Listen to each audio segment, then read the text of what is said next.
Hai Mom, welcome back to Doksin Channel. Dan hari ini kita akan bahas tentang mimisan. Nah, Mami sering nggak sih merasa panik, cemas, atau khawatir gitu begitu melihat ada darah keluar dari hidungnya anaknya Mami semua. Nah, jadi hari ini kita mau belajar tentang apa itu mimisan, apa aja penyebabnya, dan apa yang bisa kita lakukan di rumah sebagai pertolongan pertama. Oke, kita mulai ya Mom. Nah, jadi sebenarnya yang dimaksud sebagai mimisan atau bahasa medisnya itu epistaksis adalah keluarnya darah dari hidung akibat pecahnya pembuluh darah. Nah, kondisi ini biasa terjadi pada anak usia 2-10 tahun dan juga pada lansia 50-80 tahun. Nah, untuk asal pendarahannya sendiri itu dibagi jadi dua. Nah, yang pertama, asal pendarahannya itu adalah dari yang disebut sebagai plexus Kieselbach atau anyaman pembuluh darah halus yang ada di bagian depan hidung. Gitu. Nah, sedangkan yang kedua adalah pendarahan dari pembuluh darah bagian belakang atau yang biasa disebut sebagai plexus Woodruff. Nah, pada umumnya mimisan pada anak itu diakibatkan oleh pecahnya pembuluh darah dari plexus Kieselbach itu, sehingga karena itu merupakan pembuluh darah kecil, pembuluh darah yang halus, biasanya pendarahannya itu bisa berhenti sendiri, tidak hebat, dan juga biasanya hanya terjadi pada satu hidung saja. Sedangkan apabila yang pecah adalah pembuluh darah di bagian belakang atau plexus Woodruff ini, biasanya pendarahannya itu keluarnya lebih banyak dan juga terjadi dari kedua lubang hidung. Nah, sebab pendarahannya sendiri itu juga dibagi dua ya, Mam. Jadi, sebab pertama adalah pendarahan lokal. Nah, pendarahan lokal itu pendarahan yang cuma dari situ aja. Nah, sebabnya apa aja nih? Yang pertama, itu trauma lokal. Misalkan habis kebentur, habis dicubit, atau karena hidungnya gatal, sering digesek-gesek kayak gini, nah itu juga bisa menyebabkan mimisan. Kemudian ada gangguan anatomi hidung, kemudian ada yang peradangan, misalkan lagi panas, pilek, batuk, intinya infeksi saluran pernafasan, itu juga bisa menyebabkan mimisan. Nah, trauma wajah, misalkan habis jatuh, kebentur kepalanya, itu juga bisa menyebabkan mimisan, atau penggunaan spray atau tetes hidung yang tidak tepat, dan bisa juga terjadi tumor, tapi ini biasanya sangat jarang. Nah, sebab kedua adalah sebab sistemik, yaitu sebab yang tidak disebabkan oleh lokal di hidung, tetapi dari seluruh tubuh. Nah, untuk sistemik ini sendiri yang bisa menyebabkan mimisan, diantaranya adalah tekanan darah tinggi, ada gangguan di dalam jantung, gangguan pembekuan pembuluh darah, misalkan terkena hemofilia, seperti itu.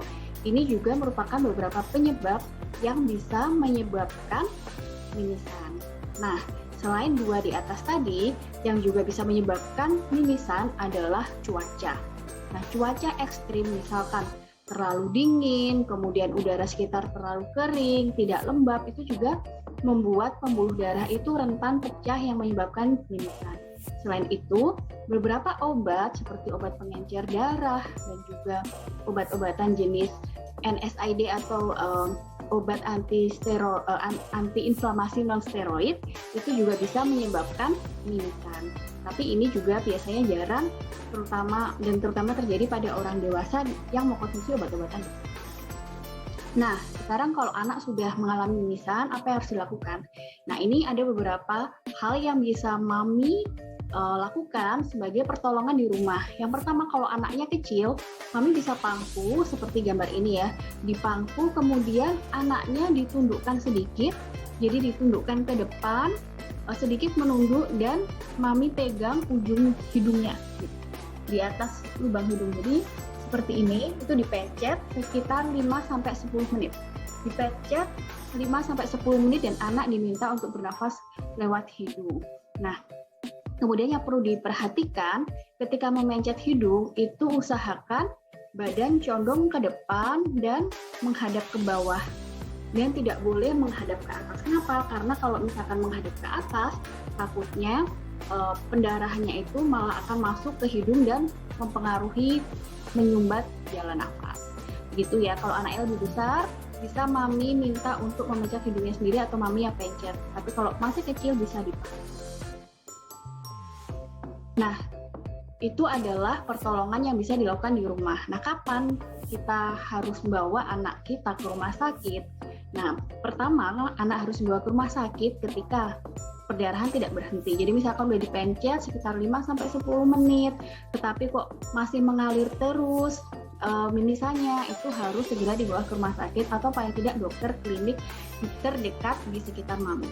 Kemudian yang kedua, kalau anak mengalami kesulitan bernafas, misalkan darahnya banyak sekali, menyebabkan sumbatan dan anak kesulitan bernafas, itu harus segera dibawa ke rumah sakit.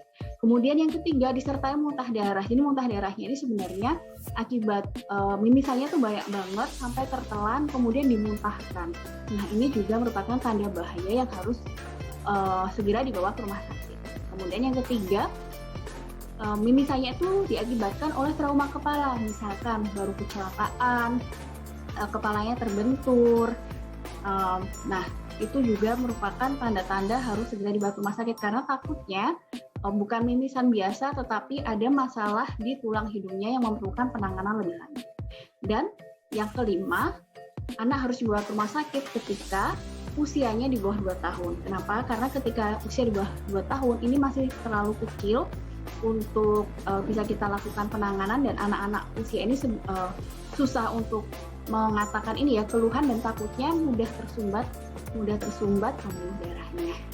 Oke Mami, jadi ini adalah beberapa hal tentang mimisan, dan semoga apa yang saya sampaikan bisa membantu Mami untuk tidak panik dan mau melakukan pertolongan pertama untuk anak-anak yang mimisan di rumah. Thank you.